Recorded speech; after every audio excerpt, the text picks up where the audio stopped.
resgate dos principais fatos que marcaram os 190 anos do Parlamento Capixaba. Do contexto histórico até os dias atuais e também as perspectivas de futuro.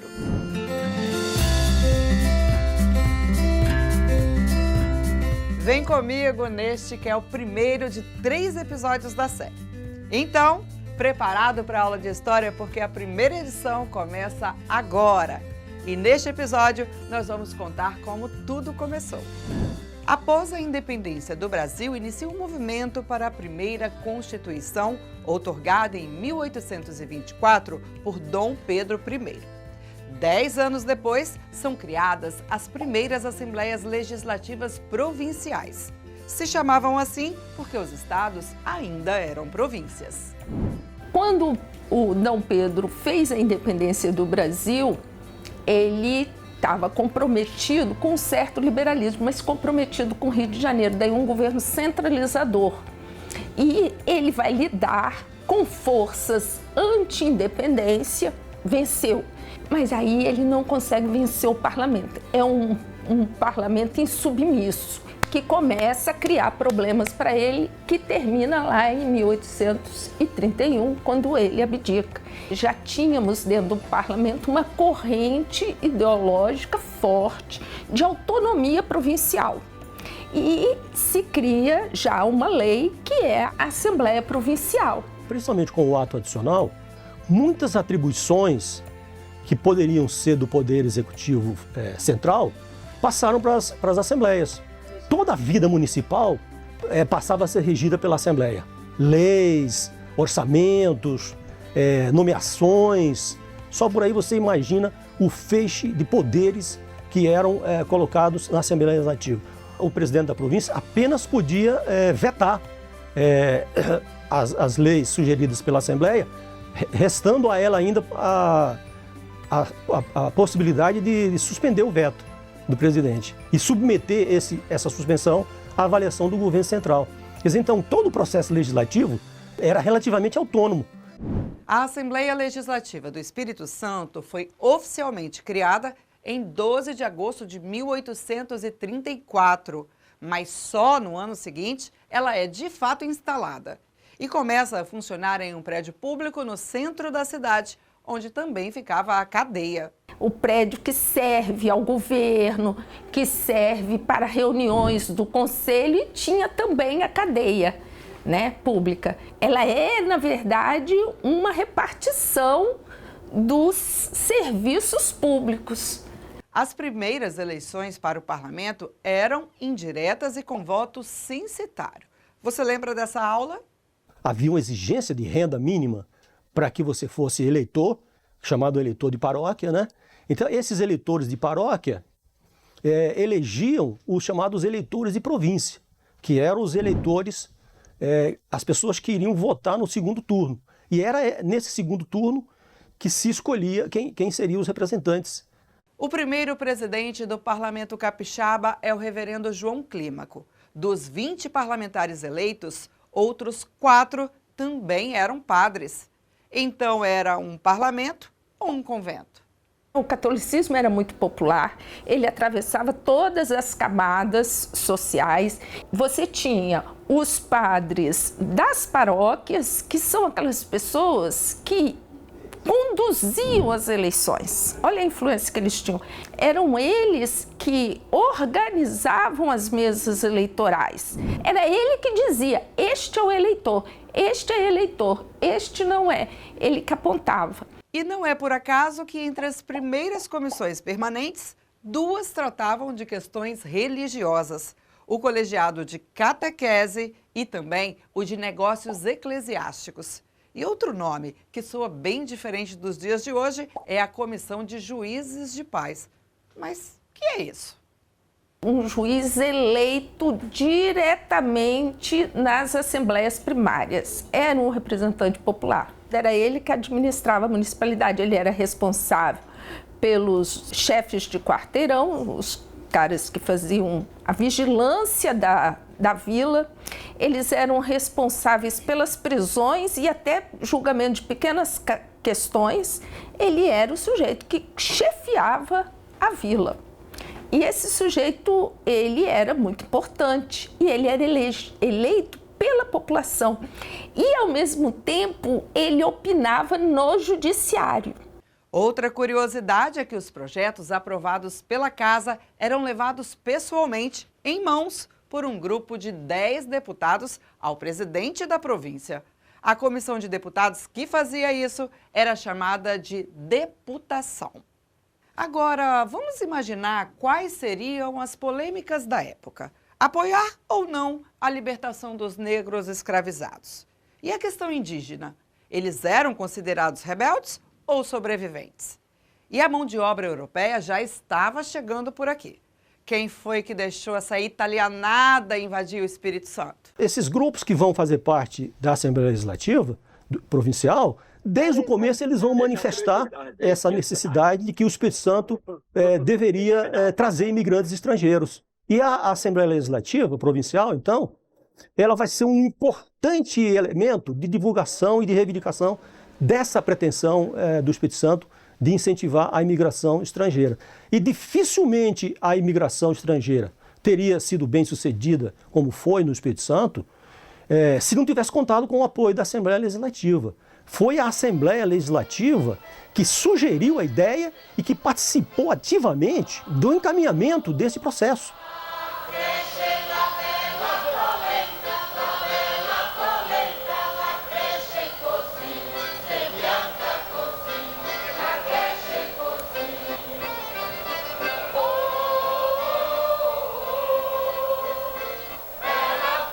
Tudo bom na gente, né? Tudo bem, eu amo macarrão e polenta. Agora, voltando à linha do tempo, o que rendeu palanque mesmo nos primeiros anos do parlamento foi a divisão de poder entre o sul do estado e a capital. Mais para o fim do Império, nós vamos ter uma disputa entre Cachoeiro e Vitória, no sentido do que em Cachoeiro começam a se formar grupos republicanos. E os republicanos daqui eram mais comedidos, vamos chamar assim, né? Agora, justiça seja feita. Foi pelas mãos de um cachoeirense que o parlamento ganhou uma sede própria em 1912.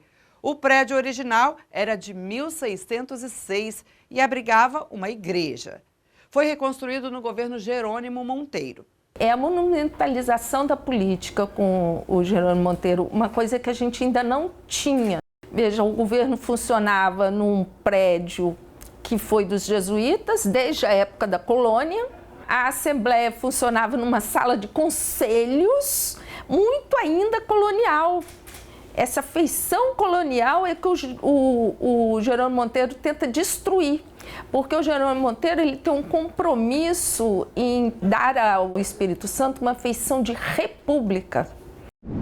E vamos de história dentro da história. Impossível contar sobre os 190 anos da Alice sem citar a Guerra do Contestado, um período de conflitos nas fronteiras entre Espírito Santo e Minas Gerais. Os dois estados alegavam erros nas divisas territoriais. Os cartórios não sabiam se atendiam à região de Minas Gerais ou ao estado do Espírito Santo. Havia o problema da bitributação, né? Ou seja, cobrança de impostos duplicados, tanto por Minas Gerais quanto por Espírito Santo. E havia também o problema do latifúndio, né? E das terras ditas devolutas, né? Ou seja, territórios que não pertenciam a ninguém, né? Acabou que a região dita contestada passou a ser alvo, né? Ou um epicentro de atração demográfica. Né? Então muita gente da Bahia, do próprio estado de Minas Gerais, do Espírito Santo, passaram a ocupar de modo desordenado a região. Né? E aí onde há terra devoluta, há geralmente pessoas ávidas em dominá-las. Né? Terras que não têm propriedade, sempre surgem jagunços, né? Grandes grileiros, né? De terra que falsificam documentação para obter a posse da terra. Né? Foi então que surgiu um Antônio Conselheiro Capixaba, um baiano chamado Udelino. Ele foi para a região com o intuito de dar aula, né, nas fazendas da região. E ele era uma liderança, portanto, letrada, né, que entendia minimamente das questões relacionadas à terra. E ele passou, de certo modo, a ser um ente, digamos, organizador do ponto de vista social naquela região. Né? Ele resolvia os problemas das pessoas, procurava meios de dar assistência médica, né? procurava alocar as pessoas no território que era, repito, devoluto, né, ou eram terras em disputa. Então ele foi acomodando as populações, o fluxo populacional que foi chegando. Ele organizou um grupo um movimento social voltado, formado por pequenos agricultores, inclusive construiu uma sede, né, que jocosamente passou a ser chamada de Casa de Tábua, né, e fez o que é comum nos movimentos sociais do campo, que fez aquilo que nós chamamos de auto-organização, né, ou seja, atribuiu tarefas a cada uma das pessoas, né, que tinham algum perfil de liderança. Isso, evidentemente, causou muito incômodo, sobretudo aos grandes grileiros da região dita contestada, né? E, evidentemente, incrementando os conflitos, né? A consequência disso foi que o movimento foi duramente reprimido, né, no início dos anos 50, mais precisamente em fevereiro de 1953. Houve uma repressão bastante violenta do movimento. Daí já se vê, né, que a história não terminou nada bem. Com a intervenção de força policial no movimento, o líder Udelino fugiu e nunca mais ninguém soube o paradeiro dele. Será mesmo? A repressão policial a esse movimento redundou numa CPI, numa comissão parlamentar de inquérito, que foi, implementada na Assembleia Legislativa, né, e que, de certo modo, coletou uma série de depoimentos de pequenos poceiros, né, de pessoas que foram reprimidas, de autoridades. E essa CPI, embora não tenha sido conclusiva, né, ela é o organismo que nos forneceu, quer dizer, o acervo, o corpus documental mais importante para entendermos esse momento, né, do dito conflito do contestado. Demorou, gente. Só depois de um século da criação do Parlamento Capixaba foi eleita uma liderança feminina. Judite Castelo Leão foi a primeira deputada estadual no Espírito Santo. Creio, senhores deputados, hoje como ontem, há horizontes amplos, iluminados de esperanças, favorecendo as conquistas femininas. A mulher iluminada pela instrução, guiada pela bússola da moral cristã que impõe, lidera nas labutas operárias nos campos, nas oficinas, nas cátedras universitárias, nos parlamentos, na curul jurídica ou governamental, sem desmerecer o nome de mulher-mãe, mulher-esposa. Todos vós presentes que, num crescendo festivo, exaltam a mulher capixaba, simbolizada na pessoa de uma mulher que viveu a vida em toda a plenitude, servindo a Deus e à pátria.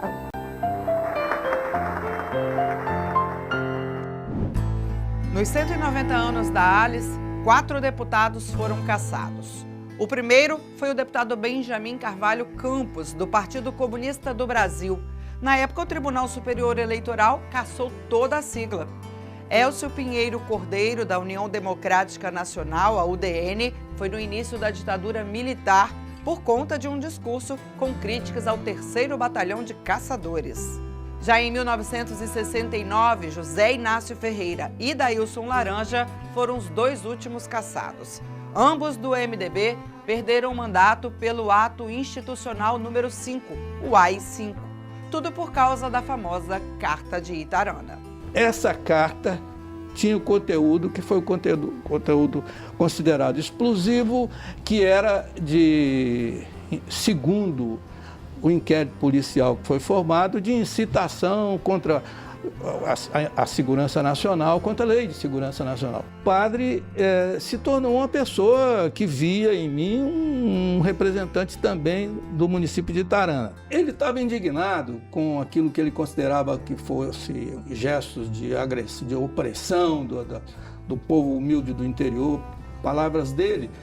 Porque nós fomos eleitos para ser oposição. Então fazíamos realmente uma oposição, tanto eu quanto o ex-governador José Inácio, uma oposição muito forte ao sistema, ao regime que se implantou no país através do golpe militar de 64. E nesses 190 anos, muitas histórias foram vividas no vai e vem dos corredores e plenários. Dos muitos causos que teríamos para contar, tem o do servidor José Maria Pimenta, que há meio século faz parte dessa construção. Dentre várias funções, incluindo de diretoria, ele ficou conhecido mesmo como o Homem do Tempo. O apelido surgiu porque eu era o responsável para marcar o tempo dos deputados. Era 5, 10, 20 minutos, era de acordo com o regimento e com o momento, o que queriam falar, né? Encaminhamento, a questão de ordem. Certos deputados que eles tinham um assunto maior para falar e não dava tempo, né? Porque era 10 minutos, era muito pouco tempo. Aí eles insistiam, não, eu vou falar mais. Eu vou marcar. Quem vai determinar se o senhor vai continuar falando ou não é o presidente da Assembleia, ele que manda, né? Que é o poder de mandar, aumentar ou diminuir.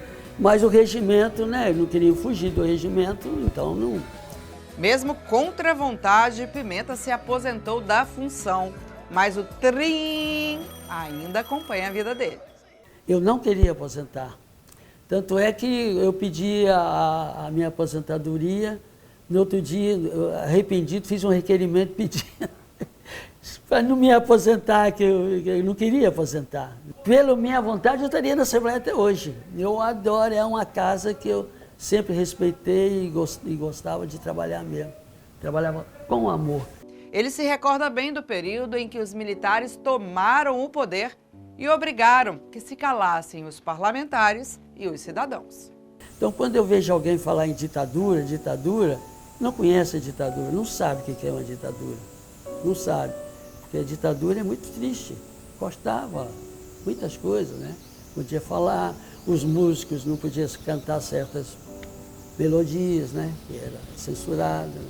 O jornalista Lino Rezende fazia reportagens e foi editor de política nos anos de 1970 a 88 e foi testemunha da atuação dos censores no parlamento e no jornalismo. Numa época, na Gazeta, a gente tinha lá um painel aqui, do tamanho da largura dessa parede e um pouco mais baixo que ele, que metade dele era coberto com os bilhetinhos da censura. Começava assim: de ordem superior fica proibida a divulgação de os detalhes. O movimento estudantil não era noticiado. Havia censura prévia e normalmente qualquer coisa de movimento estudantil era vetado. Os movimentos sociais eram pressionados, as pessoas tinham medo, sabe, de assumir publicamente determinada posição, porque podiam ser presos, podiam ser processados. Das tantas polêmicas que Lino cobriu, ele lembra bem: o escândalo do presídio de Argolas. Os casos de tortura contra menores ganharam repercussão internacional e balançaram o parlamento capixaba. Argolas, ali em Paú, tinham essas coisas para menores infratores. Estava havendo muita violência, abuso. O jornal foi apurar, colocou uma equipe para apurar. E chegou lá e constatou que aquilo era o fim do mundo. Deu um rebu no Estado e, por causa disso, repercutiram na Assembleia, né? Crítica, todo mundo criticou, os deputados do governo tentando defender e a oposição, navegou bonito em cima disso, né? Contra o governo. Lino também contou coisas boas. Ele ressaltou a intensa participação dos capixabas, tanto os cidadãos quanto os parlamentares, no movimento constituinte de 88. Foi uma das coisas mais importantes do Brasil, na história brasileira, porque consolidou o princípio de um regime democrático. Sabe, estabeleceu parâmetros para a democracia, estabeleceu limites, e graças a esses parâmetros e limites é que hoje a gente não está numa ditadura de novo. Declaro promulgada o documento da liberdade, da dignidade, da democracia, da justiça social do Brasil. Que Deus nos ajude que isto se cumpra. A Constituição estadual é, de certa forma, uma réplica da federal. O processo foi idêntico ao da federal. Comissões temáticas, não participação popular direta, mas participação dos movimentos sociais. Politicamente foi muito rico, né? Porque havia um desejo de participação. O movimento estudantil, as comunidades eclesiais de base, os sindicatos, em busca de participação, porque era uma coisa que tinha ficado represado durante a ditadura. E é isso, a inauguração da nova sede da ALICE e toda a história que vem depois, você vai saber na segunda reportagem dessa série. E entre tantas coisas que ainda temos a contar, a certeza é de que qualquer que seja o enredo, o capixaba tem se colocado como protagonista das mudanças. Obrigada pela audiência e até o próximo episódio.